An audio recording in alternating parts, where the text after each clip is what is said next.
Noël de l'entreprise Bobby et qui va vous présenter, vous faire une conférence sur l'empreinte carbone. Tout à fait. Voilà, c'est tout ce que je voulais dire pour l'instant. Vous allez vous présenter mieux que moi. Super, merci beaucoup. Bonjour à tous. Désolée pour la petite mise en route. Je vais essayer de ne pas déborder, donc on va rentrer directement dans le vif du sujet, comme ça à midi et demi, tout le monde va manger. On a 1h30, ça peut être un peu lourd, donc je vais essayer de garder 15 minutes à la fin quand même pour du temps d'échange et éventuellement de faire de questions que vous pourrez avoir. Donc voilà, sachez qu'il y aura un temps de questions à la fin. Alors, je vous ai prévu... Est-ce que ça défile? Non. Pardon. 2 secondes, je reprends tout en main. Est-ce que là, je peux défiler? Non. Ok. Alors, on a décidé de faire un format juste un peu interactif. Donc, si vous voulez bien, c'est hyper simple. Vous allez soit sur l'application WooClap, vous le voyez là en bleu, et vous rentrez le code, le petit code secret qui est marqué en bleu à droite, ou bien classique, vous scannez le QR code. Je ne vais pas vous faire un QCM pendant toute la séance, c'est pas l'idée. Le but, ça va être juste de pouvoir interagir de temps en temps, sonder un peu la salle et que vous puissiez en plus voir à l'écran les réponses et puis ce que pensent vos camarades dans la salle. On aura une vue un peu interactive de tout le monde. Voilà, donc je vous laisse vous mettre en route là-dessus. Il n'y a pas de réseau? Ah, trop dommage. Ah oui, on ne capte pas dans la... Même en Wi-Fi de l'école? J'entends que si.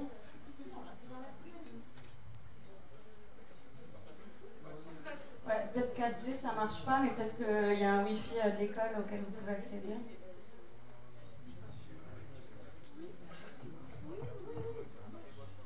Ça fonctionne?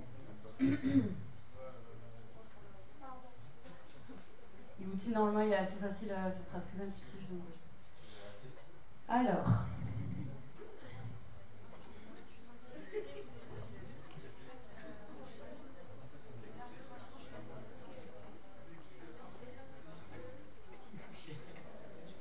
Ok. Ça va à peu près à main levée, il y en a qui ne sont pas encore sur l'outil? C'est bon, tout le monde est en route? Ça arrive, je vous laisse une petite seconde encore.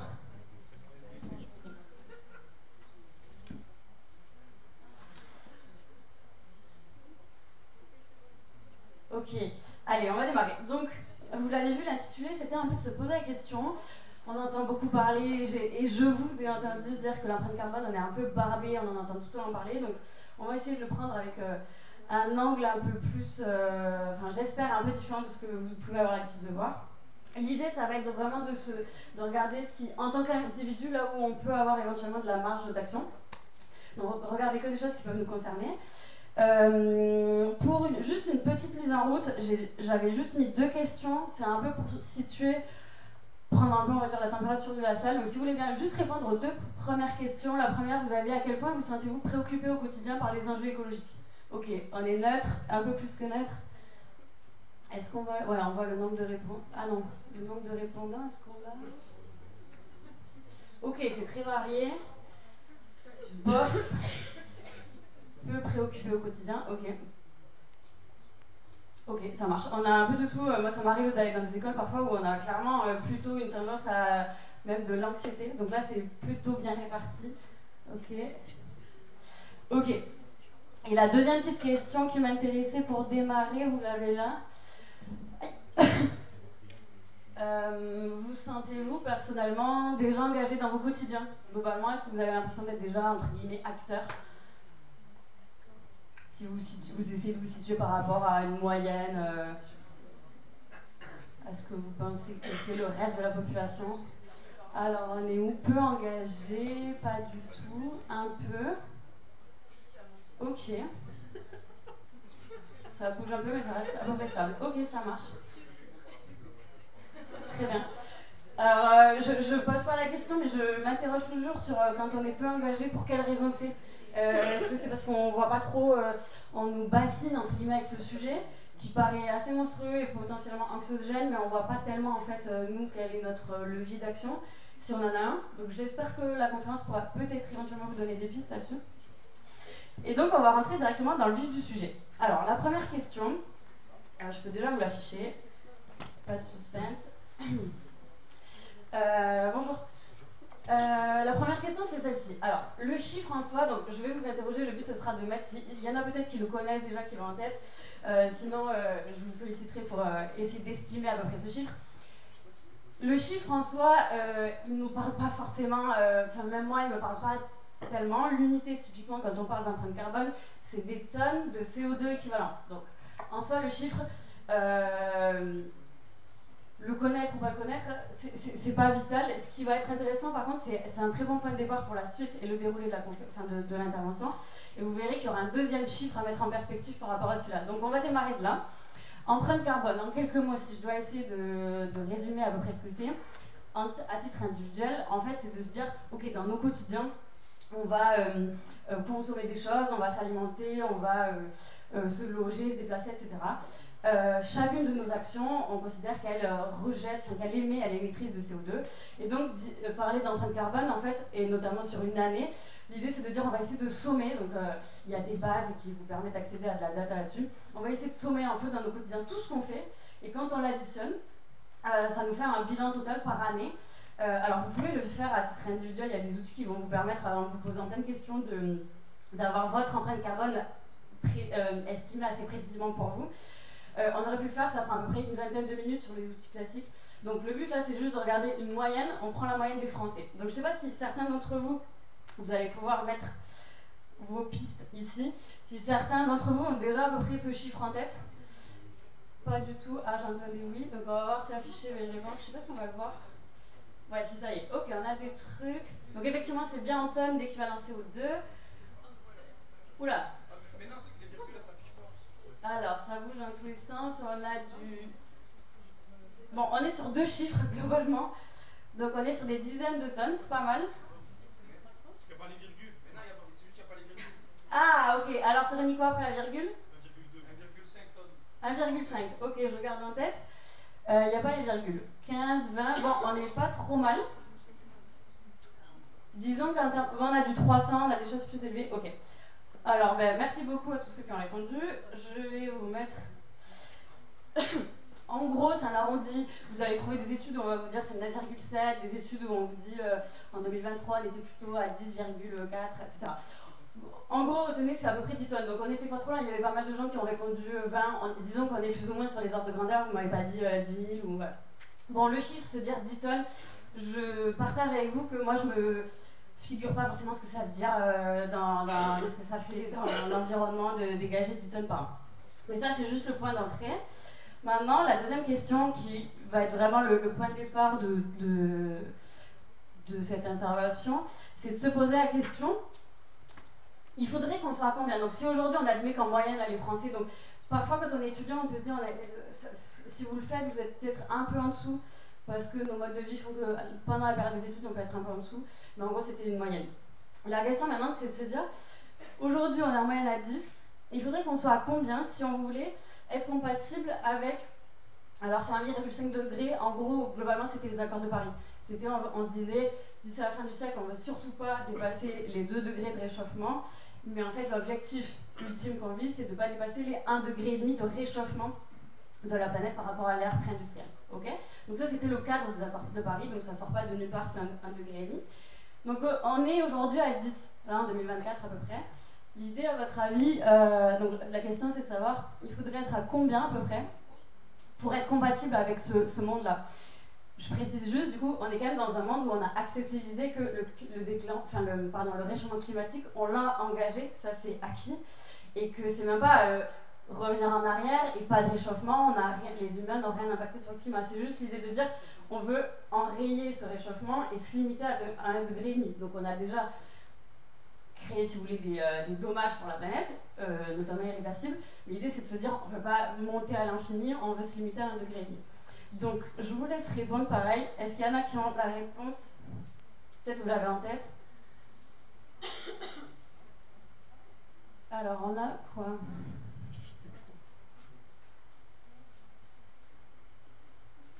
Ok, je m'attendais à ces interventions. Ok, on a un peu de tout. Disons qu'on est globalement entre 3, je vois beaucoup de 3 et 8. Ok. On a du 2. Bon, je pense qu'on aurait une moyenne. L'outil nous fait pas une moyenne, ce qui est dommage. Mais disons qu'on est peut-être entre 3 et 5 de moyenne. Alors, verdict. Le chiffre à avoir en tête, c'est ça. En fait, aujourd'hui, on a 10 tonnes. L'objectif pour être compatible avec un réchauffement qu'on limite à 1,5 degré, c'est de viser les 2 tonnes par personne sur une année complète. Donc ce chiffre, moi, je trouve que c'est un bon point de départ pour prendre la mesure de ce sujet. On nous parle beaucoup d'écologie, on peut être un peu agacé par ce sujet, se dire bah oui, il y a des petits efforts à faire, etc. Moi je trouve que quand on prend la mesure de ces deux chiffres, c'est pour ça que je vous disais le 10 tonnes en soi il ne parle pas tellement, mais ce qui est intéressant c'est de se dire ok, on part de 10 et la marche c'est de descendre jusqu'à 2. Globalement ça veut dire diviser par 5. Donc là on se rend compte que tout à l'heure vous m'avez mis, il y avait des réponses autour de 8, de 7. Là on se rend compte que l'effort c'est bien plus que ça. C'est tout le monde devrait passer de 10 à devrait diviser par 5 ses émissions à l'année. Donc en fait, on se rend compte déjà avec ce point de départ, et moi c'est pour ça que je fais ces interventions, c'est que ça me paraît assez fou qu'en 2024, ni les médias, ni les politiques, etc., ne nous donnent ce point de départ, ne serait-ce que ce point de départ dans l'espace public. C'est quand même assez fou qu'on n'ait même pas ce point de départ et ce point d'arrivée pour pouvoir se mettre en route. Ce 2 tonnes, vous le verrez un peu partout. Après, si vous fouillez un peu, il y a un consensus absolu sur l'idée que c'est à peu près les 2 tonnes qu'il faut viser pour rester sous les 1,5 degré. Pour ceux qui auront peut-être dans l'année, d'ailleurs, il y a même un atelier, enfin une sorte de fresque, c'est très à la mode les fresques, qui s'appelle la fresque 2 tonnes. C'est vraiment comprendre. Donc voilà, ce chiffre de tonnes, c'est bien l'avoir en tête, c'est vraiment l'objectif qu'il faut qu'on vise. Et toutes nos politiques et toutes nos actions doivent viser à nous permettre d'atteindre cet objectif. Donc ça veut dire, je pense que assez naturellement, vous devinez qu'il y a certaines actions dont on nous parle dans nos quotidiens qui sont chouettes, qui sont bien, mais on comprend assez vite que ça ne nous amène pas du tout, on n'est pas dans des efforts qui sont significatifs pour nous aider à atteindre les 2 tonnes. Avoir une gourde, moi je trouve ça très bien d'avoir une gourde, mais toutes ces petites actions, on comprend bien qu'on va avoir du mal avec ça à diviser par 5. Il va falloir aller chercher des choses un peu plus significatives, des leviers un peu plus importants pour pouvoir limiter ce réchauffement et rester dans un cadre qui reste acceptable et vivable. Alors du coup, l'idée de la conférence, ça c'était un peu la mise en route. On a le point de départ maintenant, et l'idée c'est de se demander, pour pouvoir se mettre en action, c'est de se dire, ok, bon là on est à 10, on veut viser les 2, il y a quoi en fait dans les 10 ? Qu'est-ce qui constitue ces 10 tonnes aujourd'hui ? Pour essayer de décortiquer, de se dire, ok, bon qu'est-ce qui pèse très lourd là-dedans, sur lesquels, si je mets en place des actions, j'ai potentiellement un effet assez efficace et assez rapide pour diminuer de manière significative, et pas juste à la marge des actions green, mais qui en fait ne changent rien dans les chiffres. Donc l'idée c'est juste de se poser un peu la question, c'est quoi les gros postes et éventuellement quels sont les leviers qui nous sont accessibles pour agir et quelles sont les actions en fait qui ont du poids. Moi clairement c'est ce qui m'intéresse. Alors je vous ai remis une question, je pense que vous voyez à peu près disons les secteurs. Ouais c'est bon. Est-ce que vous voyez à peu près les grands sujets, les grands postes d'émission qui... Alors ouais, je vous laisse la question affichée mais... en gros, il y avait 5 gros postes là dans nos 10 tonnes. Est-ce que vous pouvez m'en citer certains ? Les déchets, ouais. Donc les transports, je vois avion, bateau, déplacement. Donc tout ça, on est dans la même thématique carrément. Alimentation, je le vois pas mal aussi. Surconsommation, ok. Est-ce qu'il y a des choses qui sortent un peu du lot ? Donc plastique, déchets, on peut le regrouper ensemble.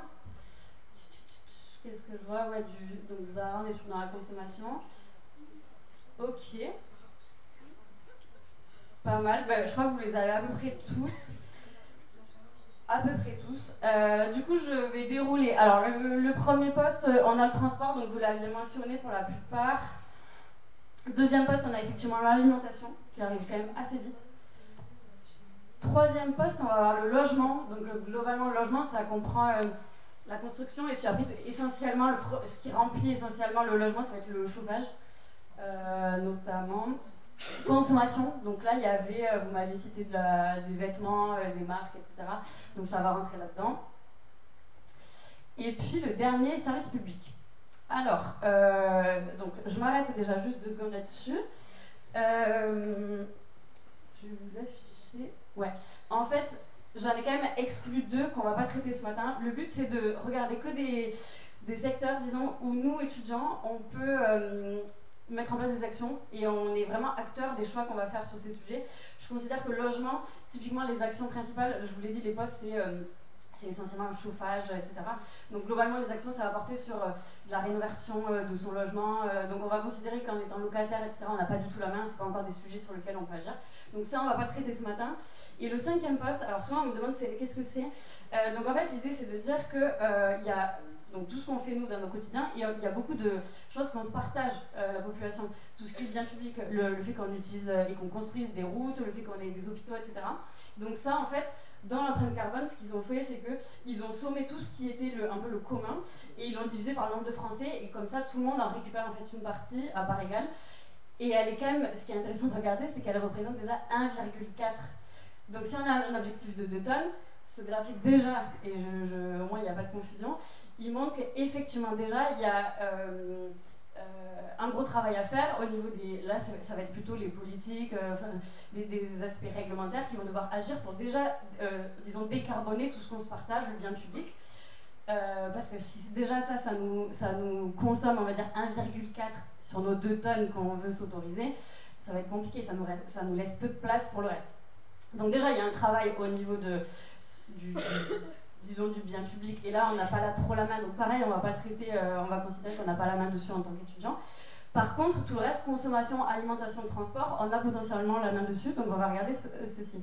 Donc ce que ça montre aussi, et j'y reviendrai plus tard, c'est que il y a quand même effectivement dire les politiques ont du job, enfin ont du travail pour décarboner tout ce qu'on se partage, les industries, etc. C'est vrai, il y a clairement une partie en haut. Mais il y a aussi quand même beaucoup de choses où, visiblement, l'individu a quand même son rôle. Donc, se renvoyer tous la balle, est-ce que c'est si pertinent quand on voit cet empilement et qu'on se dit, il y a quand même pas mal d'actions parce que pareil, le logement, effectivement, les politiques peuvent agir pour aider à rénover les bâtiments, etc.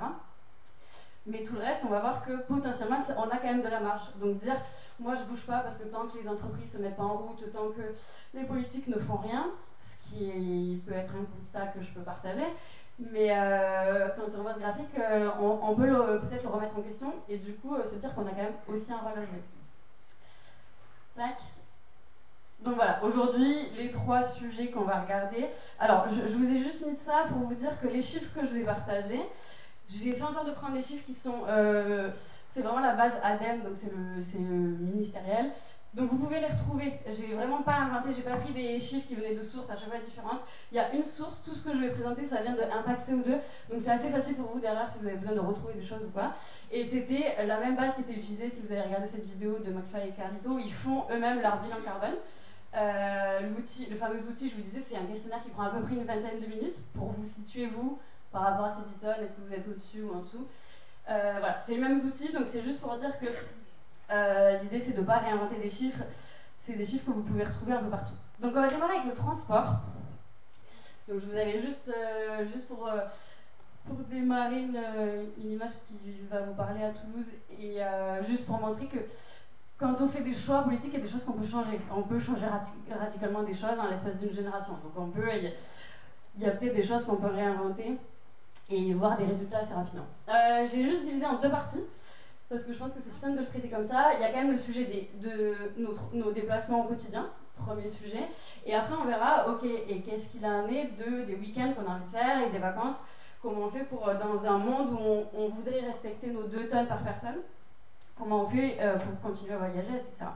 Donc déjà, juste pour démarrer, quotidien, donc c'est les fameux chiffres que vous verrez tout au long de l'intervention qui viennent de la fameuse base que vous pouvez retrouver très facilement sur Impact CO2. Globalement, j'ai fait une petite sélection, j'ai mis pour 5 km avec l'outil Impact CO2, vous pouvez jouer, tester sur différentes distances, etc. Je vous ai mis donc des transports un peu les classiques, métro. Alors étudiants, quand je vous disais, on a souvent On peut avoir une empreinte qui est un peu en dessous des 10 tonnes, c'est notamment parce que souvent on habite proche des campus, etc. et on utilise pas mal les transports en commun. Donc généralement on est plutôt dans une période de notre vie où ce poste de transport il n'est pas si élevé que ça.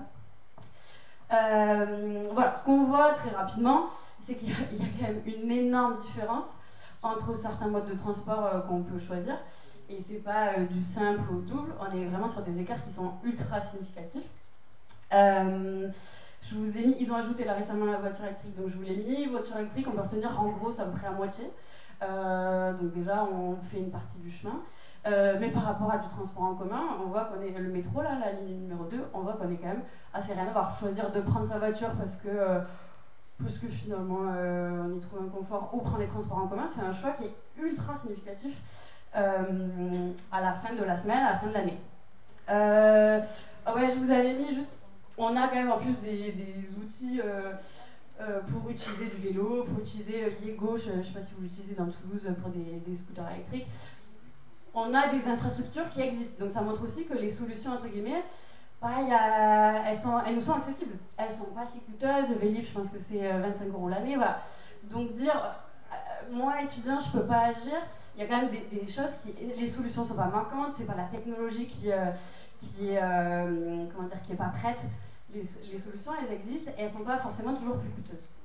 Et un dernier point que je vous ai mis aussi, c'est 2 choses que vous pouvez utilisées à Toulouse. Citis, je ne sais pas si vous les voyez là, ces voitures, peut-être que maintenant vous les verrez, blanches avec un toit un peu vert. C'est des voitures en autopartage que vous pouvez prendre à l'abonnement ou tout seul.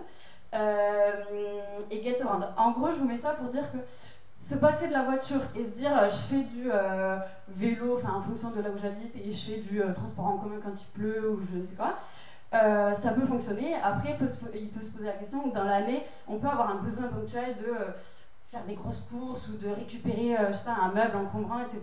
Donc évidemment, il y a ce cas de figure à traiter.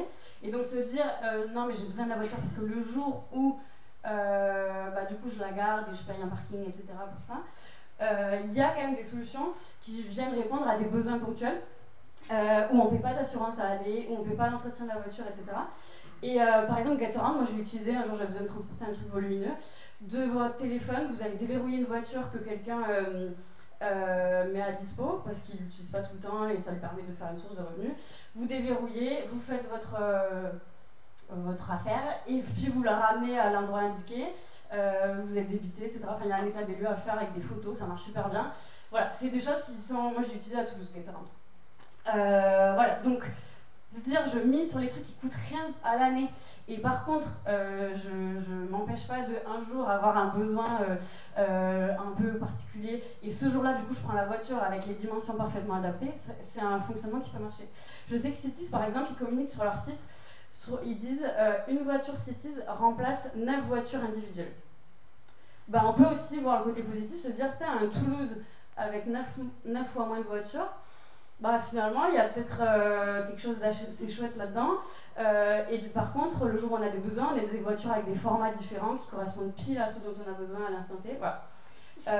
Donc se dire qu'il y a peut-être un monde qui existe, qui peut fonctionner avec juste une autre organisation de tout le monde. Alors, qu'est-ce que j'avais mis? Ah oui, une petite question. À votre avis, si l'empreinte carbone, du coup, on l'a regardé, là, c'était sur une année complète. Si sur une année, j'utilise ma voiture, donc là, c'était dans l'exemple, c'est une voiture thermique, on n'est pas encore sur de l'électrique. Voiture thermique, et je fais seulement 10 km par jour. Donc on est quand même sur de la petite distance, enfin, c'est 5 km en fait aller-retour. À votre avis, on a déjà consommé combien? Ok, ça se partage globalement entre 25, donc un quart de l'empreinte, donc un quart des 2 tonnes, ou bien 40%, ça se partage.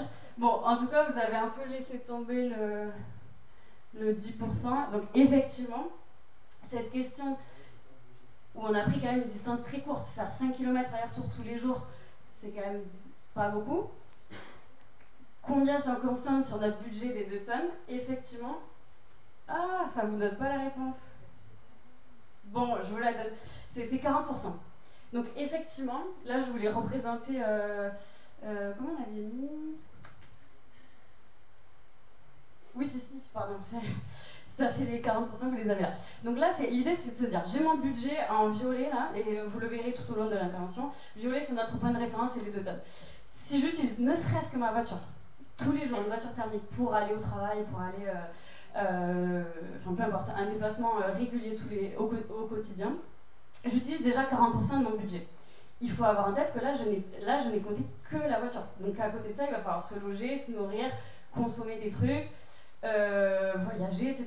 Donc en fait, c'est juste l'idée de se dire, ah oui, la voiture thermique au quotidien, ça nous consomme déjà trop, ça nous prend déjà trop de place. On se laisse trop peu de marge pour faire le reste.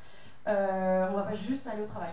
Donc ce que ça veut dire, c'est que quand on a la possibilité, quand on est, je sais pas, sur une ville où il y a clairement un trajet qui existe en transport en commun et se dire non, par flemme, moi je préfère mon confort de ma voiture, c'est un choix, mais qui vous consomme déjà beaucoup. À l'inverse, si vous basculez sur le transport en commun, vous vous laissez toute la marge.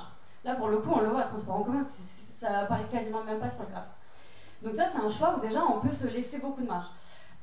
Bien sûr, nous on est plutôt citadins là, mais évidemment qu'il y a des cas de figure.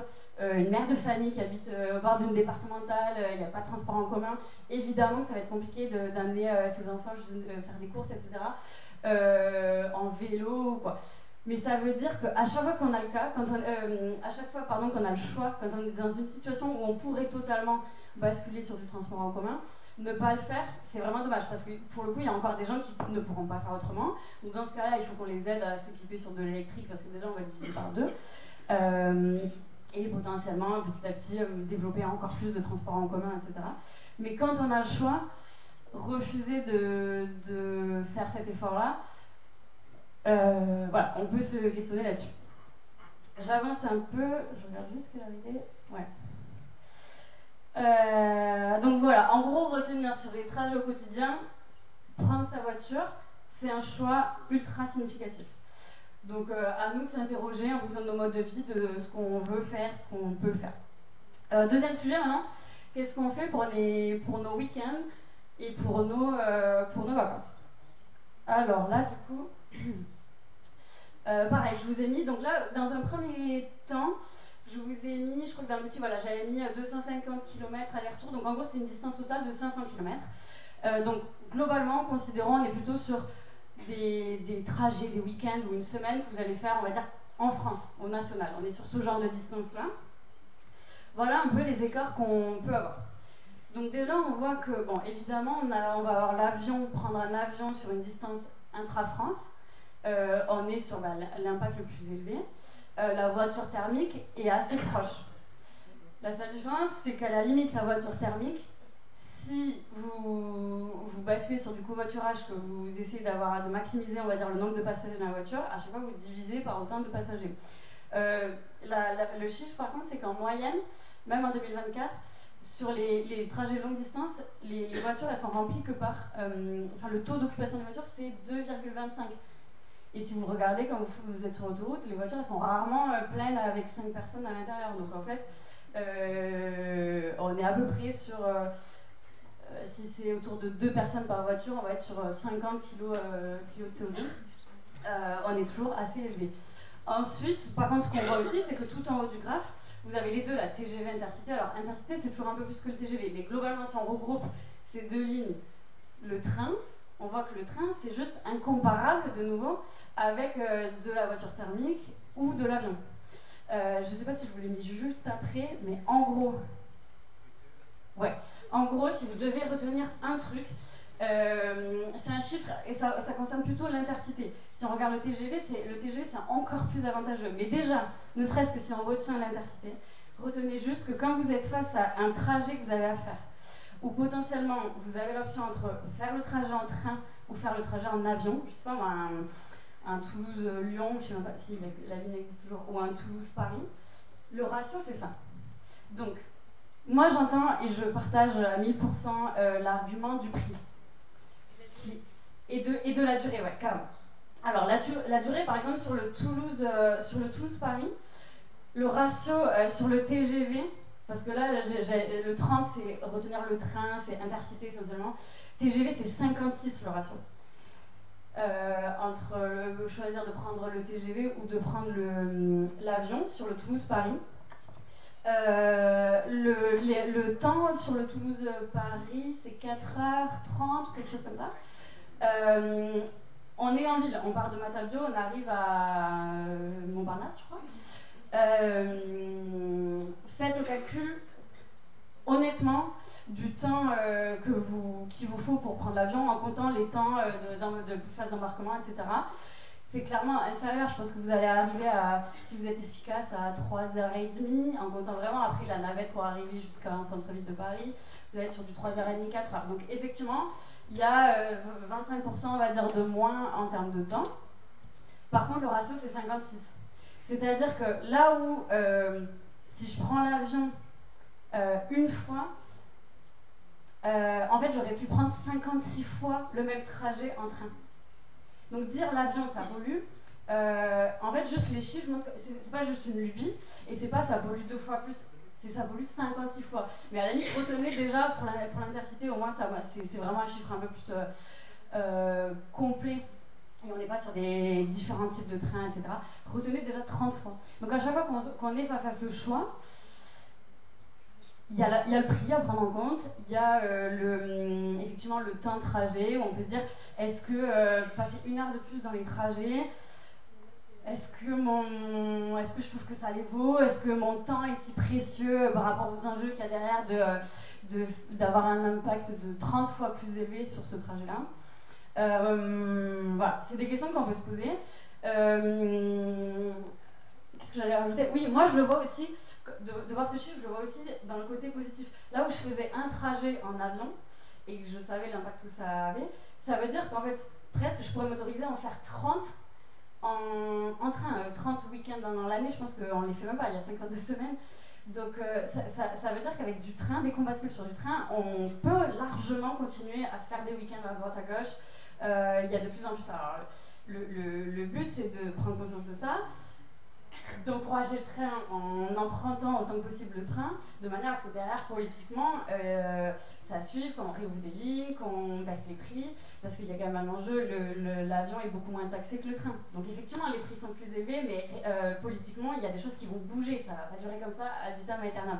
On a hérité d'un monde un peu ancien, mais voilà, le train paie des taxes que ne paie pas du tout l'avion. Donc ça va bouger, mais en tout cas nous, à chaque fois que la question se pose, on peut vraiment avoir ça en tête et s'interroger, se regarder en face et se poser la question. Sachant que sur les temps de trajet, on peut aussi regarder le temps de trajet utile, être debout, planté à attendre son boarding, enfin d'embarquer, etc. ou être posé pendant 4 heures dans un train. On peut aussi se dire, bon, finalement je perds 1 heure à l'arrivée, mais en fait en 4 heures j'ai pu travailler, réviser mes cours, je sais pas quoi, regarder un film. Donc finalement on peut aussi y trouver un confort qui fait que la balance presque se rééquilibre un peu. On arrive, on est en plein centre-ville, en 10 minutes on est chez ses copains ou sa famille. Voilà. Je vais un peu plus loin, on était sur les week-ends et les vacances. Je vous mets juste ça en plus sur le... Ah non, ça apparaît pas encore. Il me manque un truc. Je vous mets ça en plus. Tout à droite, en violet, on a toujours nos 2 tonnes. Là, je vous ai mis juste 2 allers-retours en avion. Donc là, tout à l'heure, on était vraiment retenir le 30, là, l'écart entre train et avion, on comparait sur du vol court-courrier. Regardons ce que ça donne sur des distances. Donc on peut avoir clairement envie d'aller aux États-Unis, d'aller en Asie, etc., sur des vacances un peu plus longues. Regardons un peu l'impact de ces trajets-là. Donc là, ça veut dire qu'il faut bien avoir en tête, par exemple, si on regarde le Paris-New York, je regarde même pas le Paris-Sydney, si je regarde le Paris-New York, l'aller-retour, je suis déjà au-delà de mon budget annuel de 2 tonnes, dans lequel je dois manger, me loger, consommer, etc. Là, ne serait-ce qu'avec le vol, juste le billet d'avion, j'ai déjà éclaté mon budget de 2 tonnes. Donc ça, déjà, moi je pense qu'il faut juste en avoir conscience, déjà, première chose. Ensuite, se dire, ok, qu'est-ce qu'elle est en train de me dire? Ça veut dire que j'irai jamais à New York, ça veut dire que... Alors, en avoir conscience, c'est déjà le premier point. Ensuite, c'est se dire, quand je vois l'impact que ça a, peut-être se poser la question de... prendre l'avion tous les ans, ça veut dire que tous les ans, on impacte son budget de cette manière-là. Se dire, bah, New York, c'est mon rêve absolu, j'irai à New York dans ma vie, c'est une option que vous pouvez carrément prendre et que moi je comprends parfaitement, mais ça veut dire que il va falloir, si vous voulez y aller, vous pouvez vous dire, bah, après derrière je sais que je vais pas y repartir tous les ans, et donc bah, mon budget là sur ce trajet en avion, bah, en gros je peux le diviser, entre guillemets, le lisser sur, je sais qu'après pendant 4 ans je prendrai pas de vol long courrier, pardon, ou pendant 5 ans, pendant 6 ans, et dans ce cas là je sais que j'y tiens à ce trajet, donc je vais le faire, mais par contre derrière, pendant 5 ans, je sais que je ne reprends pas d'avion sur des longues distances comme ça. Et donc, bah, cet impact-là, je me le lisse, entre guillemets, sur mes 5 ans après de non-voyage long. Et donc, bah, je fais de la place après par ailleurs. Donc, ça veut dire qu'il faut que je sois vraiment au taquet sur les autres actions pour me laisser la place de me rajouter ce vol que je vais me diviser sur 6 années. Donc, c'est une option de se dire... Mais ça veut dire aussi repenser aux destinations qui nous font vraiment rêver. Et on peut se les autoriser dans le cours de sa vie, mais il faut bien y réfléchir. Ça veut dire aussi peut-être repenser à la durée, enfin au temps qu'on va passer sur place. Donc ça ne veut pas dire ne plus voyager, mais ça veut dire avoir bien conscience de l'impact que ça a et peut-être réorganiser sa manière de voir les choses. Aller à New York peut-être avec ses parents quand on est au lycée parce qu'ils payent le voyage, et puis y retourner 3 ans plus tard pour je sais pas quelle pendant ses études, etc. On peut s'interroger, est-ce que il ne faut pas qu'on aille dans un monde où son voyage, si on rêve d'aller à New York, il faut le faire, mais il faut le faire une fois, où on va y passer un certain temps, etc. Et pas y aller, pas faire des sauts de puce, où en fait on va y passer 4-5 jours, puis on rentre, et potentiellement 3 ans plus tard on y retourne. Voilà, il faut peut-être juste réorganiser un peu sa manière de voir la chose. Et ça peut rentrer, mais ça veut dire faire des efforts par ailleurs pour que ces autres déplacements soient le plus bas possible. Alors, je vous ai mis des recos. Alors, je suis passée vite. En bas, là, dans la petite bulle, je vous avais mis des gros trajets de 500 km et j'en avais mis 6 par an. On se dit, on se fait 6 fois entre, je sais pas, un gros week-end, les vacances, les fêtes de famille, etc. Si on le fait en voiture thermique, avec, je crois que j'avais mis les 2 passagers, enfin la moyenne, là, vous voyez l'impact du trajet, des 6 trajets en voiture thermique. À côté, là, tout à gauche, vous avez le train. Le train, vous pouvez en faire autant que vous voulez. Donc il y a quand même de la marge. S'engager, on va dire, en faveur de l'écologie, ça ne veut pas dire rester chez soi tous les week-ends. Il y a des choses à faire, mais il faut juste se réorganiser. Tac. Voilà un peu pour la première thématique du transport. Donc juste si je résume un tout petit peu, la voiture thermique au quotidien, ça ne marche pas. Ça consomme déjà trop de notre budget. On avait dit 40%. Enfin, moi, ça me fait trop de peine de me dire que je consomme 40% juste pour aller au taf ou pour aller, je sais pas, sur mon campus ou quoi. Si je peux faire autrement, je ne veux pas les griller mes 40% pour juste ce trajet en voiture. Donc là, je le remplace par autre chose. Je fais en sorte, dans la mesure où c'est possible, de le remplacer par autre chose. Et sur les longs trajets, sur les trajets en France ou de périphérie en Europe, à chaque fois que le train c'est possible, que financièrement je peux me le permettre, il faut avoir en tête le ratio de 30. Vraiment, et là la question, disons que la balance, je trouve qu'elle se rééquilibre complètement. Et les vols long courrier, il faut avoir en tête l'impact que ça a. Un vol transatlantique, on dépasse déjà les 2 tonnes à lui seul. Donc voilà, si vous retenez ça, c'est très cool. Alimentation, on avait dit c'est le 2e poste. C'était pas le truc qui était revenu le plus souvent, je pense que c'était pas le premier truc auquel vous pensiez quand vous m'aviez cité au début les postes, on va dire, émetteurs de CO2. Petite question, à votre avis, si on devait citer un élément qui pollue le plus dans notre assiette en termes d'alimentation, ce serait quoi le premier qui vous vient à la tête? Je vous laisse remplir aussi. Si vous l'avez en tête, c'est facile, sinon je comprends qu'il n'y ait pas trop de pistes. Mais il y en a un qui sort vraiment du lot. Ok, bon, c'est pas mal. Légumes exportés, ouais. Viande. Bœuf. Bon, ok, on est à peu près unanime. On a des liens, c'est cool. Tac. Donc, effectivement, je vous ai mis juste un petit récap. Alors, un premier point, c'est que vous m'avez cité la viande. On va quand même avoir en tête qu'il y a une distinction à faire. Il y a quelqu'un qui a mis bœuf. Effectivement, il y a quand même une grosse distinction à faire. Donc vous avez déjà en tête cet élément que, franchement, moi je trouve que c'est récent dans le débat public, on va dire, quand on parle de la viande. Moi j'ai l'impression qu'il y a 3 ans, j'avais pas connaissance du fait qu'il y avait un problème en termes d'écologie avec la viande. Donc déjà, je trouve que c'est un peu nouveau et visiblement, vous avez tous ça en tête. Il y a quand même une différence à faire entre les viandes. En fait, quand on parle de vraiment un élément qui dépasse tout, et on le voit assez clairement sur le graphe, c'est la viande rouge. Essentiellement, donc bœuf, ouais. C'est vraiment la viande rouge. Vous le voyez sur le graphique. Le graphique, c'est juste la somme. Donc pareil, on voit toujours à droite nos fameux 2 tonnes là, pour tout faire dans nos quotidiens. Le graphique, c'est juste, on a juste sommé sur 365 jours par an, un repas sur les 2 ou 3 que vous faites dans la journée peut-être, un seul repas avec de la viande rouge, dans des proportions en moyenne, tous les jours de l'année. Voilà où on se situe. Alors peut-être que vous allez me dire, non, moi je suis pas autant, je mange de la viande rouge, mais j'en mange quand même pas une fois par jour, mais donc vous voyez à peu près où vous allez vous situer, voilà, chacun peut essayer de se réfléchir dans sa tête et voir à peu près où il se positionnerait. Mais ce qu'on voit du coup, c'est que manger de la viande rouge une fois par jour, cette action à elle seule, elle nous fait exploser le budget. Moi, honnêtement, cette info, je l'avais pas en tête il y a encore quelques années. Une fois qu'on prend conscience de ça, on se dit, ah oui, ok, et quand on me dit la viande, il y a un problème avec la viande, on prend la mesure de ce que ça veut dire, il y a un problème avec la viande.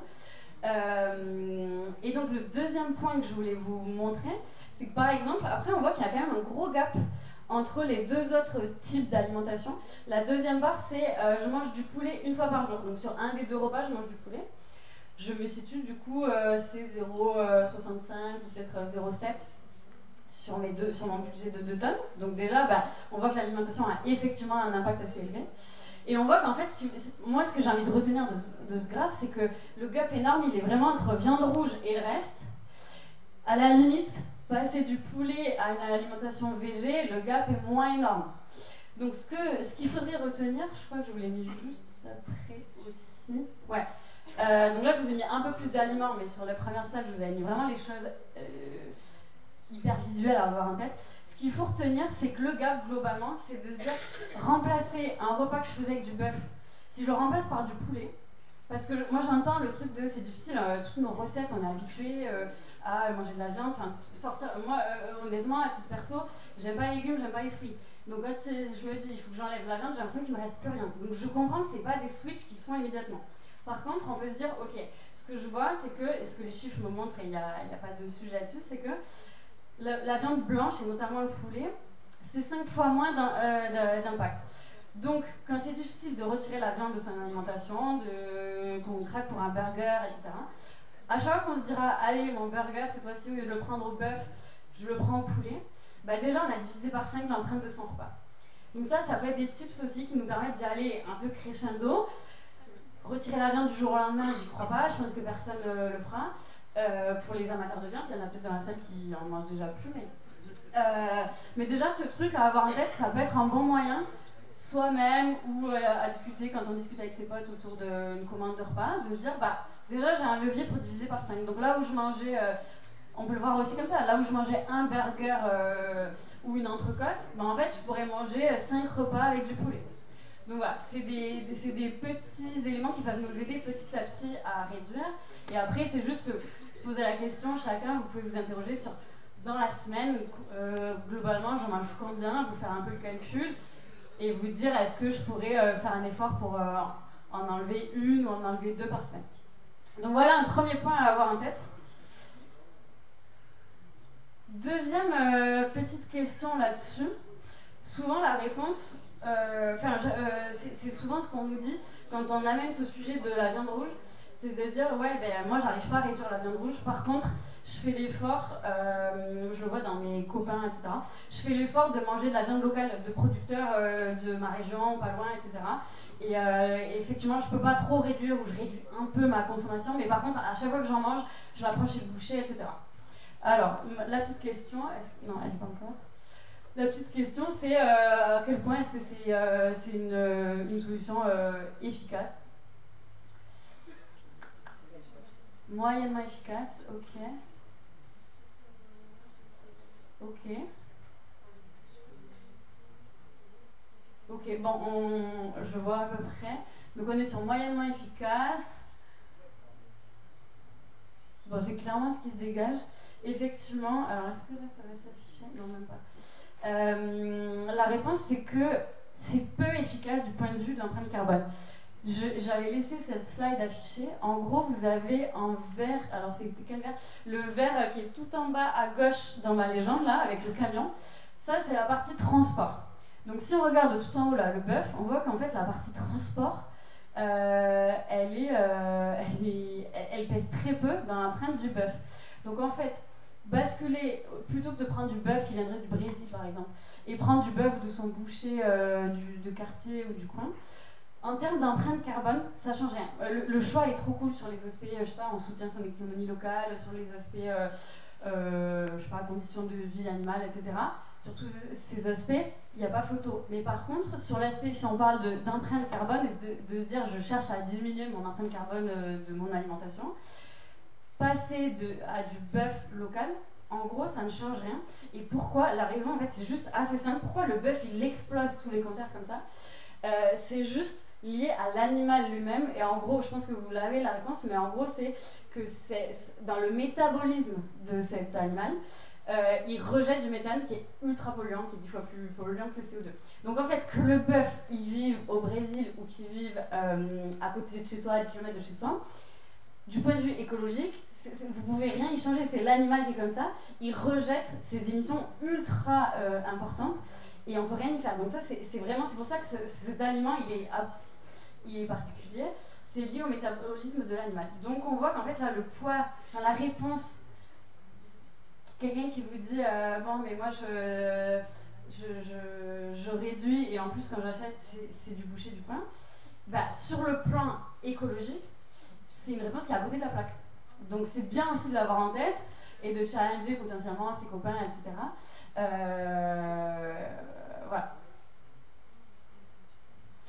Cet argument, du coup, je l'ai bien mis, ça change rien, c'est vraiment pour la viande. Et effectivement, par contre, qu'il n'y ait pas de confusion juste, sur des aliments, type tout à l'heure, il y avait les légumes, quelqu'un avait cité les légumes importés. Effectivement, des tomates, que vous preniez des tomates qui traverseraient l'Atlantique, ou la Méditerranée, en l'occurrence c'est plus fréquent, ou des tomates qui viennent d'à côté de chez soi, là pour le coup le transport va peser énormément parce que la tomate en elle-même, sa production elle est peu, donc là le transport va peser beaucoup sur cet aliment. Donc effectivement là le choix de prendre du local ça a du sens, mais par contre c'est vraiment sur la viande que cet argument ne tient pas tellement. Sur le plan écologique, c'est l'animal en lui-même, c'est la production de cette viande qui a été très polluante. Voilà, juste pour cette petite précision. Ouais, est-ce que, donc, bon, je l'avais affiché, mais du coup je voulais enlever. Est-ce que vous avez d'autres aliments en tête en dehors de la viande? Donc retenez viande rouge, ça explose tous les compteurs. Viande blanche, déjà on divise par 5. Est-ce que vous avez d'autres aliments en tête qui sont plutôt polluants? On a quoi? Ouais, poisson, surgelé, ouais. Chocolat, carrément, ouais. Les huiles, céréales. Café, yes. Bon, Nutella, chocolat, pâte à tartiner, ça revient plusieurs fois. Avocat, oui, c'est surgelé. Ok. Effectivement, on n'est pas trop mal. Les céréales, c'est plutôt en général assez bas. Je vous remets juste. Il n'est pas super agréable visuellement. Donc vous avez un peu une liste. Les céréales, souvent, c'est pas trop élevé. Souvent, peut-être vous avez ceux qui l'ont indiqué, vous avez en tête soja, parce que souvent on a l'impression que soja. Le soja, il faut quand même avoir en tête que 80% du soja, donc dire on déforeste l'Amazonie, ce qui est vrai pour notamment de la culture de soja, il faut avoir en tête 80% c'est pour nourrir le bétail pour faire du bœuf. Donc c'est pas pour l'alimentation directe d'aliments à base de soja. Donc il faut quand même avoir en tête ça. Café, alors ouais, je peux pas le désigner, la souris, j'arrive pas à me servir. Mais effectivement, si vous regardez tout en haut, vous avez les produits laitiers qui arrivent assez vite. Chocolat, café, effectivement, c'est dans les trucs qui sont assez hauts. Pareil, le café, etc., c'est vraiment dans la production, on pourra rien y changer. Ça consomme beaucoup d'engrais azotés et c'est ça qui fait que ça explose un peu les compteurs. Et si vous descendez, par contre, vous avez dans les trucs assez faibles, vous avez tomates, maïs, blé, bananes. Donc voilà. Donc en gros, ce que ça veut dire, c'est que réduire la viande, c'est le premier gros levier. Il y en a peut-être parmi vous qui déjà consomment pas trop de viande parce que ça coûte trop cher ou pour plein de raisons. L'étape suivante, dans ce cas-là, si vous êtes déjà, on va dire, sur un palier où vous consommez peu de viande, donc c'est pas trop votre sujet, ça va être de végétaliser au max son assiette, puisqu'on voit que les produits laitiers restent assez haut, le fromage, etc., le beurre, ça reste assez haut dans tout ce qui est lié en fait aux animaux. Donc si vous êtes déjà à l'étape où vous mangez peu de viande, l'étape suivante, on va dire, ça va être de végétaliser au max, de remplacer petit à petit même ce qui est très issu de protéines animales. Voilà. Tac. Je regarde juste quelle heure il est. Ouais, ok. Consommation. Donc vous l'aviez listé aussi dans les choses qui pèsent dans notre empreinte. Vous avez mis une surconsommation et il y avait beaucoup de références aux vêtements. Je vais passer peut-être un peu plus vite, je vois l'heure qui tourne. Donc effectivement, c'est le poste. Donc logement, on a dit on ne traite pas. Consommation, c'est le poste qui arrive juste au-dessus et qui représente quand même 1,6. Donc 1,6, c'est vraiment tout ce qu'on va consommer, tous les trucs qu'on va acheter dans l'année, les cadeaux. Il ne faut pas oublier aussi les cadeaux qu'on offre, les cadeaux qu'on se fait offrir, etc. Voilà, tout ce qu'on achète, maison, je voulais juste je crois. Maison, numérique, vêtements, vous l'aviez surtout cité celui-là, et puis les activités de loisirs plus ou moins ponctuelles. Je vais essayer d'accélérer un tout petit peu. Alors, maison, pareil. Donc, je vous ai toujours ressorti des chiffres là, du même outil. Bon, se dire un canapé c'est 198, l'idée c'est pas du tout de retenir ça, ça ne nous parle pas plus que ça, mais l'idée c'est juste de se dire à chaque fois qu'on achète un article, il y a un impact derrière associé qui nous consomme de notre budget de nos 2 tonnes. Donc se poser la question de où on veut mettre nos efforts. Si on sait qu'on veut faire notre voyage à New York, peut-être qu'il faut se poser la question derrière de ne pas craquer sur des choses dont on n'a pas foncièrement besoin. Là, j'avais fait un exemple, par exemple, où on avait mis vraiment juste un truc super rudimentaire. C'était une table, 4 chaises, un canapé, un lit, une armoire. Donc on est à peu près sur un studio pour une personne, ou 2. Déjà, quand on somme tout ça, c'est la barre bleue à gauche, là. Donc on est déjà quasiment à notre budget. Alors évidemment, il faut avoir en tête que derrière, acheter un canapé, j'imagine que vous achetez pas forcément un canapé tous les ans, donc ça c'est quand même des choses qu'on va acheter pour plusieurs années. Donc plus vous allez conserver vos articles, plus vous allez diviser après par le temps que vous allez conserver votre intérieur. Et donc ça pose vraiment la question de qu'est-ce qu'on fait, notamment pendant les périodes des études, qu'est-ce qu'on fait quand on quitte son appart et qu'on a des choses sur les bras, est-ce qu'on l'abandonne dans la rue ou est-ce que on essaie de trouver des solutions pour le remettre dans le circuit et que surtout il n'y ait pas quelqu'un qui se retrouve à réacheter du neuf alors que c'est un produit qu'on a gardé 2 ans dans son appart. Voilà. Vous voyez un peu, on l'avait mis sur 3 ans, c'est parce qu'on se dit que pendant la période des études, on est quand même sur une période assez propice au déménagement fréquent et que du coup, on peut assez vite acheter des trucs pas trop chers et finalement les conserver pas si longtemps que ça.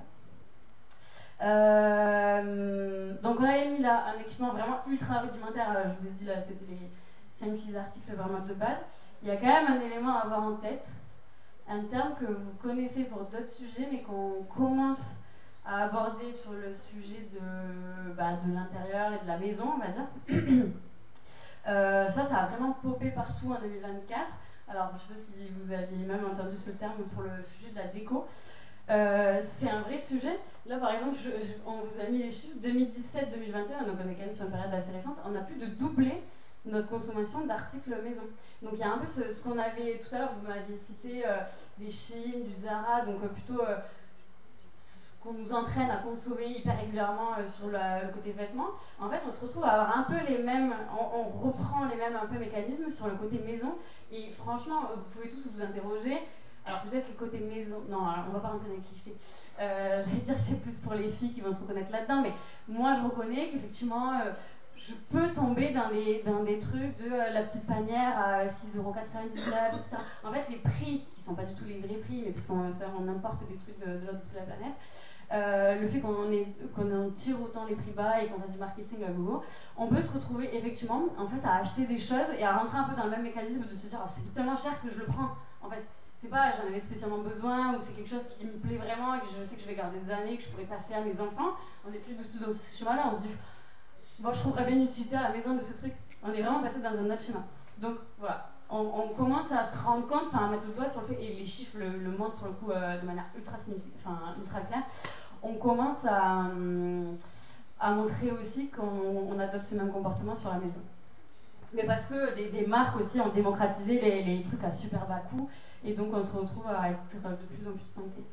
Qu'est-ce que je vous avais mis? Ouais, juste, du coup, tout ça, on a plus de doubler le nombre d'articles qu'on consomme. Donc par rapport aux générations de nos parents, on consommerait beaucoup plus d'éléments de maison.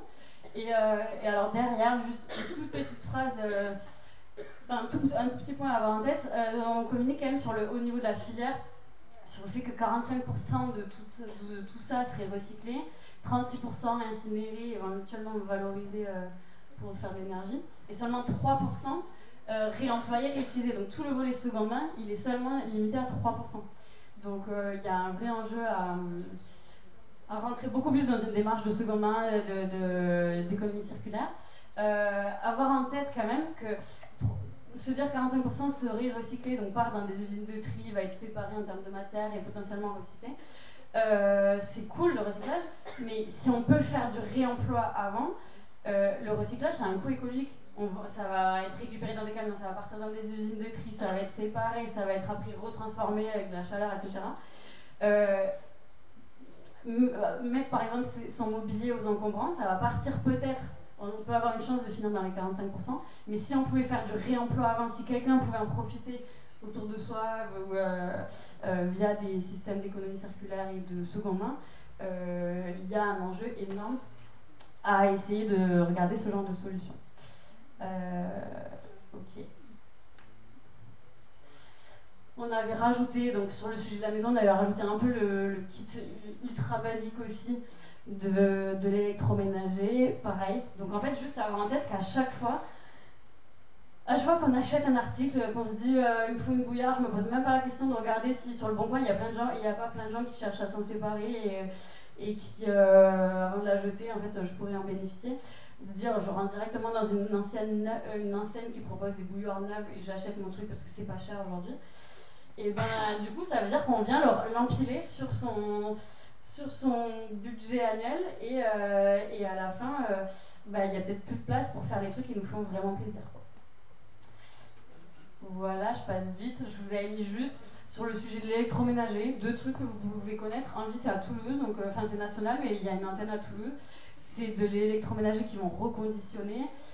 Et le gros avantage, c'est qu'il y a de la garantie, comme chez Darty, il y a 2 à 3 ans de garantie.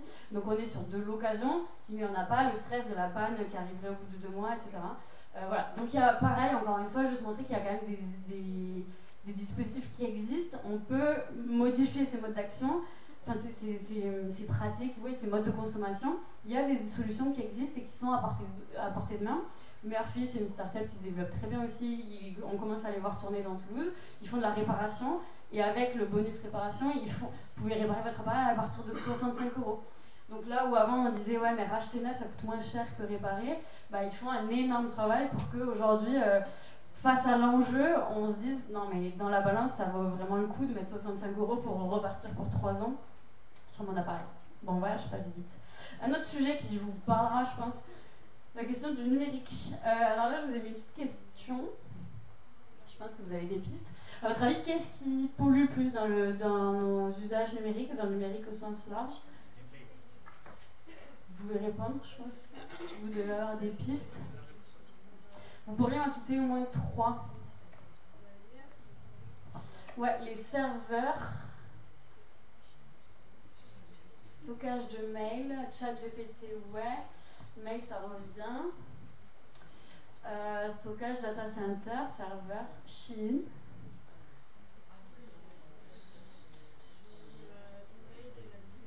Ok. On a à peu près l'essentiel. Ouais. Donc, si on essaie de regrouper un peu dans 3 grandes catégories, globalement, vous avez effectivement les data centers, donc tout ce qui est stockage de l'info. Ensuite, on a tout le réseau Donc des antennes, des câbles sous-marins, etc. Donc des infrastructures de plus en plus développées. Avec la 5G, c'est de nouveau un réseau qui vient se superposer au précédent, etc. Et puis à la fin, on a aussi nos appareils, nos terminaux. La question suivante, c'est est-ce qu'il y en a un des trois qui représente 80% de l'empreinte du numérique? Vous direz que c'est lequel des trois? Est-ce que... Ouais. Il y en a un des trois. Les data centers, ok. Le réseau, hein. Ok. Bon, ça a l'air d'être assez unanime. Appareil qui apparaît. Ok, on reste sur une réponse assez unanime. Bon, ça marche toujours pas mon truc d'afficher la bonne réponse. En fait, effectivement, les data centers, il y a un énorme enjeu, c'est cool quand on en parle, mais il y a quand même un truc à retenir sur le numérique. Et à nouveau, on se ramène à... En fait, là, c'est de nouveau un point où on a un levier d'action à titre individuel dans nos modes de consommation. C'est qu'en fait, 80% à l'état actuel, c'est 80%, c'est les appareils. C'est la fabrication de tous nos supports pour consommer le numérique. 79, retenez 80%, c'est plus simple. Alors, effectivement, les data centers, c'est en train d'exploser. C'est-à-dire que ça augmente en proportion, notamment la consommation de tout ce qui est vidéo et streaming. Et il y a quelqu'un qui mettait ChatGPT. Et effectivement, il y a un gros enjeu parce que tout ce qui concerne tous les usages d'IA sont en train d'exploser aussi. Et donc, la tendance, c'est vraiment l'augmentation sur ces postes-là. Mais pour l'instant, ça c'est encore des chiffres complètement actuels. L'essentiel, ça reste les appareils. Donc là, on voit aussi, je pense que vous avez déjà des pistes d'action pour limiter ça sur la durée de vie.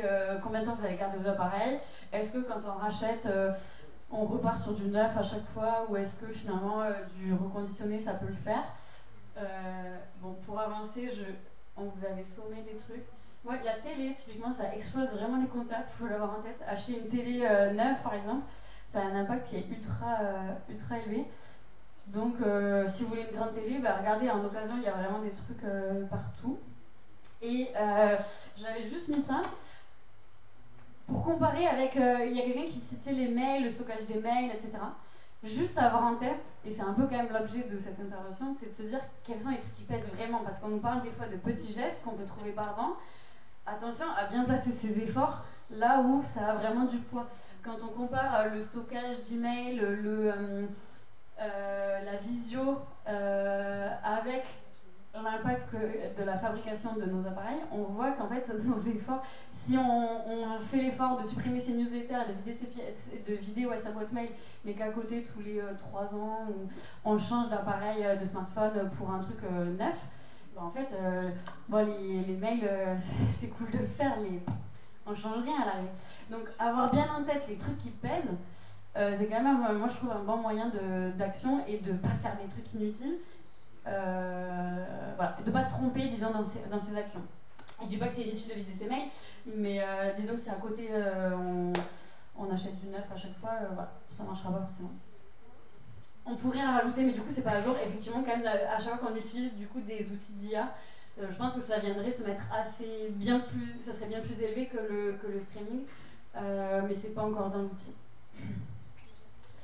Voilà, je vous avais juste mis ça. Back market, vous connaissez évidemment, parce que la réponse, quand on a en tête que 80% c'est nos appareils, c'est vraiment de se dire il faut absolument que j'arrête d'acheter du neuf, qu'on arrête de me fabriquer des appareils tous les 3, 4, 5 ans, etc. À chaque fois que je peux me tourner vers du reconditionné, ça marche. Je vous avais mis juste cette Yes, je ne sais pas si vous le connaissez, ils sont à côté du Capitole. Donc voilà, on est à Toulouse. En gros, c'est pareil que Back Market, ils font que Apple et Samsung. Et disons qu'ils n'envoient pas des réparateurs partout. Le fonctionnement, c'est qu'ils n'ont pas des réparateurs partout externalisés, si vous voulez. C'est des salariés en interne et qui sont en plus en insertion, qui réparent. Donc c'est un peu la différence, c'est un peu le français qui travaille en plus sur le volet insertion. Donc voilà, c'est assez cool, vous pouvez aller le voir. Je pense que vous pouvez carrément aussi aller déposer des appareils que vous avez dans votre tiroir et que vous ne réutilisez plus. Vêtements, vous l'avez cité. Pareil, alors le manteau qui explose au pied. Avoir les chiffres en tête de chacun, je pense pas que ça ait un sens énorme. Par contre, alors là on avait sommé, on avait mis, je crois qu'on avait mis 12 articles, donc on se disait 12 mois par an, globalement, bon, on va dire un achat par mois. À vous de vous voir à peu près là-dedans comment vous vous situez. On n'est pas du tout tous sur les mêmes niveaux de consommation. Mais voilà, ça vient impacter. Si j'achète un article par mois, j'ai déjà consommé 40%, non c'est peut-être un peu moins, ouais, 40% de mon budget juste avec le vêtement. Donc est-ce que ces articles, je ne peux pas les trouver d'une autre manière? Est-ce que j'ai besoin de ces achats aussi fréquents? Je pense que vous avez ces questions en tête. Et juste la petite... je pense que là, pareil, ça, on peut tous se regarder en face. Ça, c'est des stats qu'on trouve un peu partout. Sur le nombre d'articles qu'on utilise, c'est à peine 30% de ce qu'on a dans nos placards qu'on met régulièrement. Le reste, en fait, on ne le porte pas du tout. On vous avait mis juste des pistes. Là, je pense que vous les avez déjà en tête pour la plupart. Là-dessus, il n'y a pas de levier miracle. Alors, évidemment, vous pouvez vous tourner vers des marques éco-responsables, mais disons qu'il y a une question de prix, etc. Mais il y a peut-être aussi à la base un autre questionnement à avoir sur le nombre de pièces qu'on achète. Donc là, moi, je trouve ça cool déjà de se prendre 2 secondes pour se demander, mais moi, j'en achète combien donc, vous prenez une période, je sais pas, sur le mois dernier ou sur les 3 derniers mois, j'ai acheté combien d'articles? Et de se remémorer, j'ai acheté quoi? Est-ce que c'est des trucs qui vont me plaire pendant 2 ans? Ou est-ce que c'est des trucs qui vont me plaire là pendant la saison, genre pendant 6 mois? Mais je sais que tout le monde va l'acheter et que du coup dans 6 mois c'est sûr que j'en serai dégoûtée. Enfin voilà, se poser un peu la question des derniers achats qu'on a fait et potentiellement sur le même laps de temps à l'avenir, est-ce que je pourrais me challenger un peu et réduire? Donc ça peut être une piste. Une autre piste aussi qui peut être cool, il y a du contenu, alors là on avait mis un exemple, mais il commence à y avoir du contenu aussi pour s'inspirer sur les réseaux, de comptes qui challengent un peu et qui vont analyser des tendances et se poser la question, est-ce que là je suis clairement dans la micro-tendance? Et donc si je mords là-dedans, clairement c'est un truc qui va me plaire là pendant le moment où c'est vraiment le pic de la tendance. Et finalement tout le monde autour de moi va acheter le même truc et donc on va s'en dégoûter tous très vite. Ou est-ce que cet aspect-là on va dire de cette mode-là, de cette année-là, c'est quand même un truc un peu intemporel qui correspond vraiment à mon style, que je pourrais remettre, que je peux adapter dans plein de looks, etc. Donc essayez, je sais que c'est pas facile, moi à titre perso, c'est un sujet où je peux avoir peut-être plus de mal que d'autres secteurs. C'est aussi se mettre dans une démarche un peu proactive, de chercher du contenu qui peut nous inspirer là-dessus, pour essayer de petit à petit un peu s'interroger, se poser des questions sur voilà.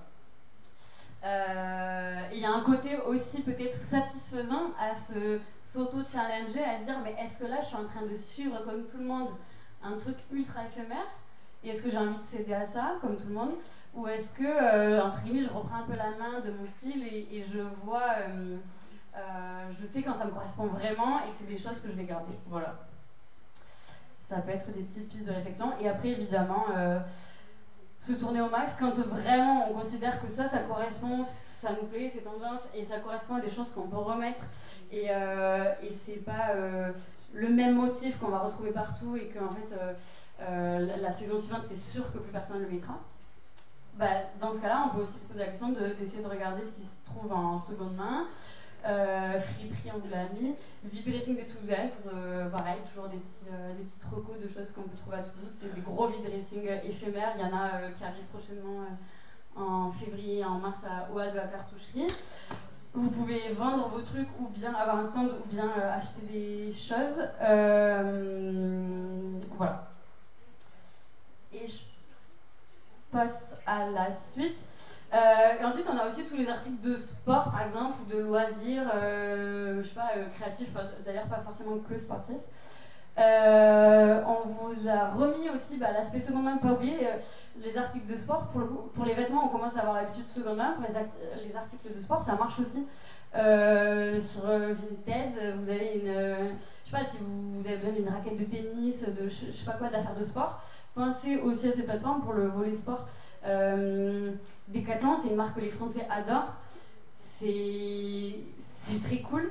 Et on se fait tout savoir. Moi, la première, rentrer chez Decathlon, c'est hyper dur de ne pas en sortir avec des trucs dont on n'avait pas spécialement besoin. Les prix ronds sont hyper attractifs, les prix bas, etc. Mais en vrai, est-ce qu'un tapis de yoga, ou est-ce qu'une raquette, ou est-ce que je sais pas quoi, on a impérativement besoin qu'ils soient flambant neufs et qu'ils sortent de l'usine Decathlon, ou est-ce qu'il n'y a pas des gens qui en ont utilisé, qui l'ont utilisé pendant deux semaines et qui s'en séparent. Voilà. Bon, on vous a mis ça à Execo, c'est une ressourcerie dédiée aux articles de sport qui est toulousaine, qui est au nord de Toulouse. Vous pouvez y faire un tour, ils ont une boutique. Vous avez des sites aussi, donc tout ça pour montrer qu'il y a quand même déjà des alternatives qui existent. Là, c'est pour du matos plus, on va dire, un peu plus technique. Je sais pas, si vous faites du kitesurf, vous pouvez acheter des planches de kitesurf. Si vous faites du ski, vous pouvez trouver des skis assez quali sur ce genre de site. Voilà. Et un dernier petit point qu'on a mis, et qu'est-ce qu'on fait pour les achats qu'on peut avoir, mais qui sont vraiment du loisir. C'est pas notre activité sportive, mettons, hebdomadaire. Je sais pas, on part en camping l'été, ou on veut se lancer dans une opération bricolage. On a un projet de bricolage chez soi, mais on sait qu'on en a pour 2 week-ends, après c'est fini. Ou on organise, je sais pas, un événement chez soi, une soirée, ou je sais pas quoi. Comment on fait pour ces achats ponctuels? Est-ce que vous avez des... Ouais, cool. Bah, vous allez pouvoir me mettre là-dedans. Je vous avais mis, je crois, d'un Cité 3. Donc là, j'ai déjà entendu location. Ouais, cool. Est-ce qu'il y a d'autres alternatives que vous voyez? Ouais, louer, location. Engager un bricoleur, ouais, carrément. Emprunter, revendre.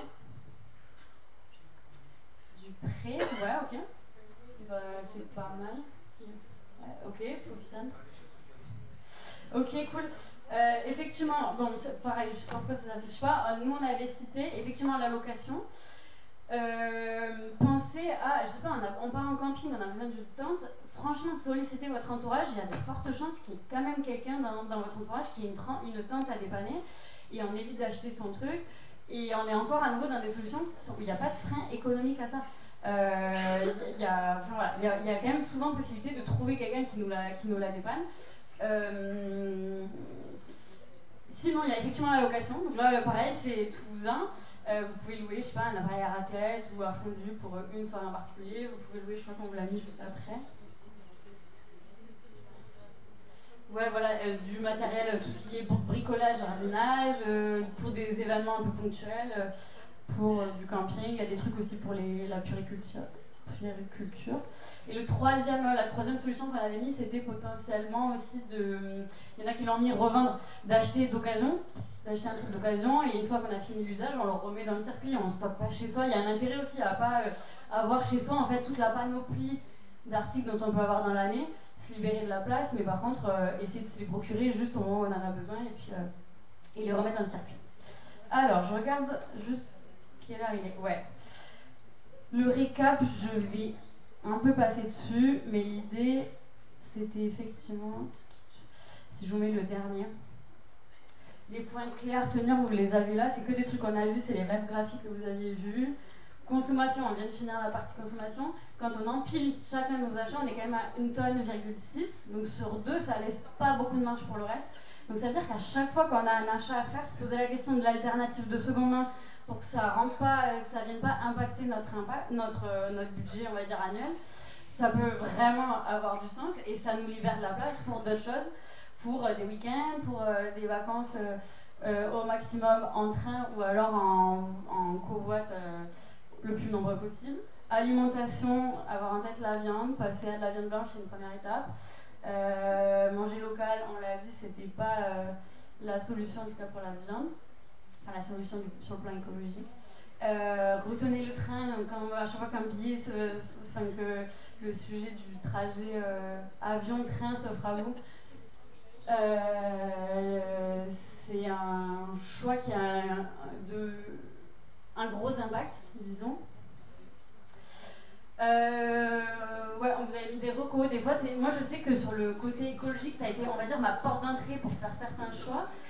Mais peut-être que pour certains, notamment la condition animale par exemple, des fois se confronter à des trucs qu'on met un peu sous le tapis, ça peut aussi nous aider. Enfin, moi des fois c'est un peu, c'est quoi le terme, c'est un peu maso, mais entre guillemets, aller voir des contenus qui vont peut-être nous dégoûter un peu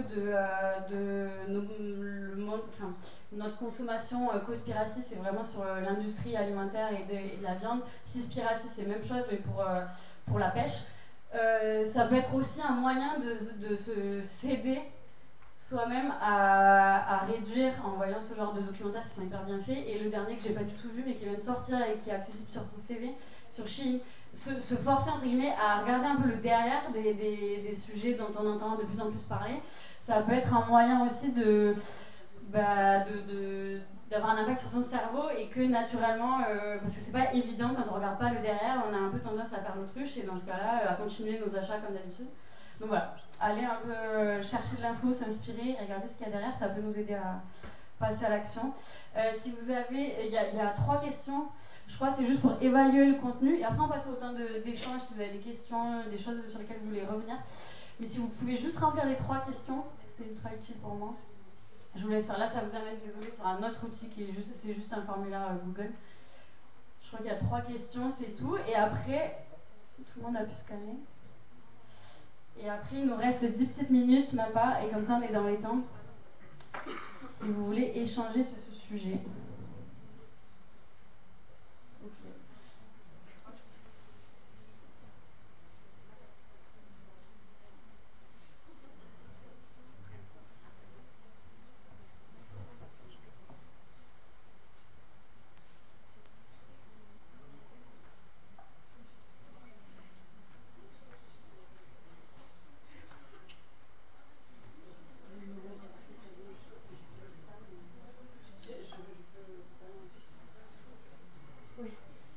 C'était pas une opération de promo, on va dire.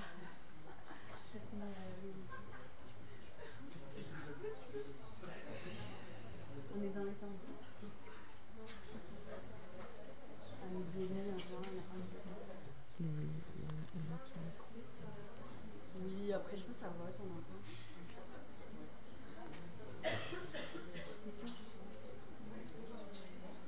Vous en sortez avec le questionnaire, c'est bon? Vous vouliez scanner quelque chose? Le QR code? Ouais. Je me remets dessus.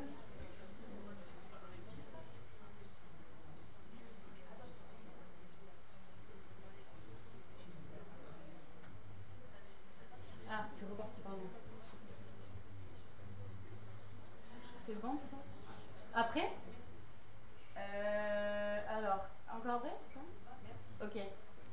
Bon, ça en 2 mots. Moi, j'interviens en tout cas aujourd'hui parce que je suis entrepreneur sur Toulouse, donc, et en plus on est sur une thématique, enfin, on a une offre qui s'adresse pas mal, on équipe beaucoup de jeunes et notamment d'étudiants, donc c'est aussi un peu comme ça qu'on a été amené à se rencontrer avec l'école. Mais en 2 mots, ça peut vous être utile si à un moment donné vous cherchez du mobilier.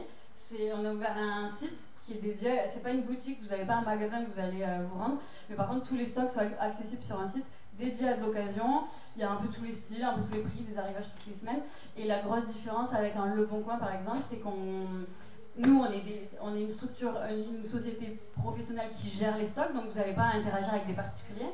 Vous avez tout à distance et on propose la livraison qui est un point clé qui limite parfois des gens à passer à de la seconde main. Donc vous pouvez regarder. Et les étudiants d'ailleurs, vous avez moins 20% toute l'année sur toutes vos commandes. Il y a un code sur la page d'accueil, voilà. Donc à y être, j'en profite. Et tout le mobilier que vous trouvez sur la boutique, c'est du mobilier qui est collecté, qui est sauvé sur Toulouse, puisque l'autre volet de Bobby, c'est qu'on a un service de collecte à domicile. Donc si pareil, à un moment donné, vous lâchez un appartement, vous avez un clic-clac, je sais pas quoi, vous n'avez pas réussi à évacuer, ne l'abandonnez pas dans la rue. C'est gratuit, vous nous faites venir dans la semaine, on vient le chercher chez vous pour le remettre dans le circuit. Le but, c'est vraiment qu'il n'y ait pas des choses qui soient encore en état de resservir à quelqu'un qui vit ailleurs en déchetterie. Oui, dis-moi. On fait pas du rachat, je sais pas si c'est... Oui, ouais. Si tu veux essayer de le vendre, tu vois, vraiment en tant que essayer de le vendre, mais c'est plus pour les gens qui n'ont pas... Parce qu'il y a déjà des solutions pour vendre via le Bon Coin et tout, donc on n'allait pas refaire la même chose, mais par contre, nous, on intervient plutôt, si t'as pas réussi à vendre, ou t'as pas eu le temps ou quoi, ne le mets pas dans la rue, fais-nous venir. Voilà, si c'est quelque chose qui peut servir à quelqu'un. Voilà un peu. Si je reviens...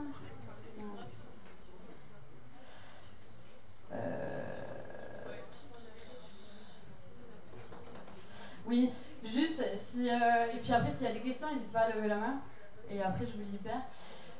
Si on fait une mini-conclusion, je passe très vite sur le récap, mais si on fait une mini-conclusion de ce qu'on a vu, déjà retenez, à la limite, retenez le gap entre aujourd'hui, nos quotidiens qui représentent 10 tonnes d'équivalent CO2, et l'objectif pour un réchauffement climatique qui est quand même engagé et qui est déjà à hauteur de 1,5 degré, l'objectif est à 2 tonnes. Donc retenez déjà cette marche.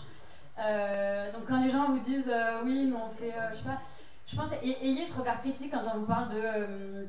Enfin, je pense à l'avenir, si vous entendez sur un débat politique ou je sais pas quoi, ou sur quelqu'un qui vous dit je fais de la RSE et dans ma stratégie on veut mettre en place ces actions, ayez le regard critique de vous dire est-ce que là on est sur des sujets qui ont quelque chose à faire avec une trajectoire de passer de 10 à 2, ou est-ce qu'on est complètement dans les choux et c'est complètement hors sujet.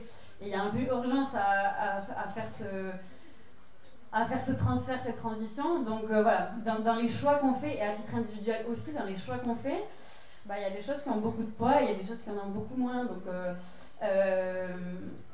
trier ses déchets, c'est très cool, mais si on fait que ça, malheureusement, on n'y arrivera pas du tout aux 2 tonnes. Donc il faut se positionner aussi sur peut-être des actions un peu plus engageantes. Ce que ça montre aussi, si je fais une mini-conclue, c'est que effectivement, il faut que les gouvernements et les politiques bougent, parce qu'il faut plus de il nous faut des infrastructures entre guillemets pour se faciliter la vie, que le train soit moins cher, qu'il y ait plus de transports en commun, etc. Donc il faut en attendre beaucoup plus de nos politiques, ça c'est clair. Il faut que les industries se décarbonent au maximum et produisent mieux, ça c'est clair. Mais par contre, nous, individus, on voit qu'il y en a quand même de la marge sur beaucoup de choses. Que les actions qui pèsent beaucoup, c'est des choix individuels. Franchement, prendre l'avion tous les 4 matins, voire éventuellement pour aller plusieurs fois sur la même destination, ça c'est des choix. Là, on peut se retourner vers qui on veut, c'est soi face à soi-même. Donc on peut en vouloir aux politiques, on peut en vouloir aux industriels, aux entreprises. Il y a quand même des choix qui nous concernent. C'est ce qu'on met dans son assiette. Challenger un peu son régime alimentaire, c'est des choix qui nous concernent. Notre consommation, c'est des choix qui nous concernent aussi, tous individuellement. Et ce qu'on montre aussi, c'est que la plupart des solutions, elles existent. Il y a pas, on n'a pas besoin d'Elon Musk pour nous inventer des technologies qui vont venir nous permettre d'atteindre les 2 tonnes. En vrai, c'est quand même des solutions. Le train, ça marche super bien, c'est quand même un outil ultra puissant qui divise par 30. On est quand même sur des technologies qui existent, qui sont déjà développées. Voilà. Est-ce que vous voulez réagir? Est-ce qu'il y a quelqu'un qui veut rajouter quelque chose, poser une question? Ou est-ce que tout le monde va aller manger? Ok. Merci beaucoup, merci d'avoir répondu aux questions aussi.